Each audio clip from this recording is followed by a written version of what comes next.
আসসালামু আলাইকুম। আপনারা জানেন যে আমি ২০ পিস দেশি মুরগির বাচ্চা আনছিলাম। তো আলহামদুলিল্লাহ আমার বাচ্চাগুলো দেখতে দেখতে বড় হয়ে গেছে। আর এইখানে যে খ্যার দেখতেছেন, এই খ্যারগুলো খুব কষ্ট করে নিয়ে আসছি। আমাদের এইখানে একটা গরুর খামার আছে। তো এখানে গেছিলাম, অনেক রিকোয়েস্ট করার পরে ওনারা আমারে এই ৩ মোটা খ্যার দিছে।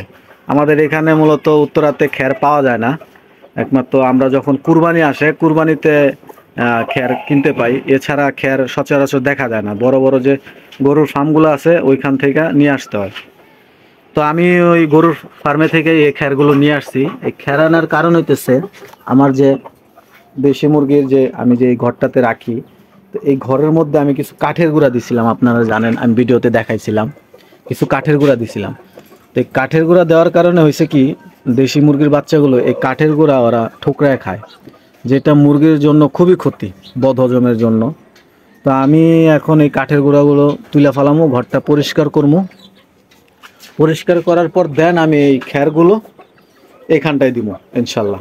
এই খ্যারগুলোর আমি একদম কুচি কুচি করে কাটনি, কুচি কুচি করে কাইটা এখানে দিব।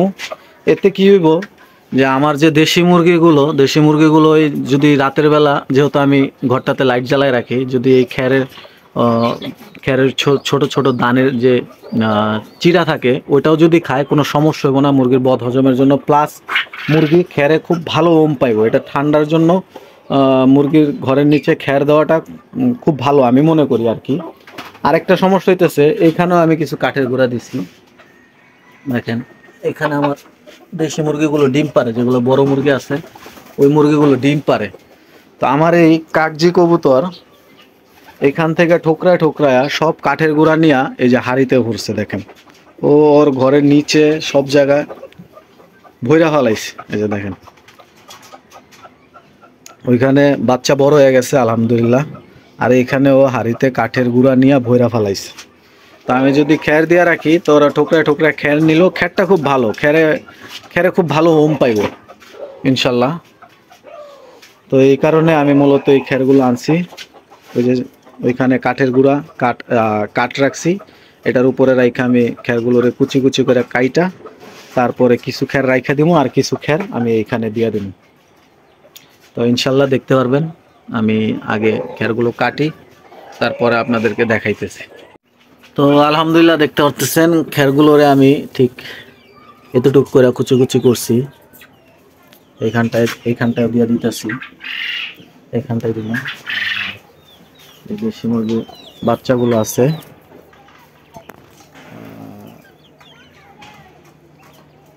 দেখতেছেন এখানে দিয়ে দিছি। মাশাআল্লাহ খুব সুন্দর লাগতেছে, দেখতে ভালো লাগতেছে মাশাআল্লাহ। তো এই হইতেছে মূলত কারণ খ্যার দেওয়ার, যাতে আমার এই যে ও কাটি টানতেছে। এই হইতেছে মূলত কারণ, যাতে আমার দেশি মুরগিগুলো ভালো ওম পায়, আর যাতে এই খড় যদি ঠোকরায় খায়ও যাতে কোনো ক্ষতি না হয়, এই কারণে আমি এই খ্যারগুলো আনছি।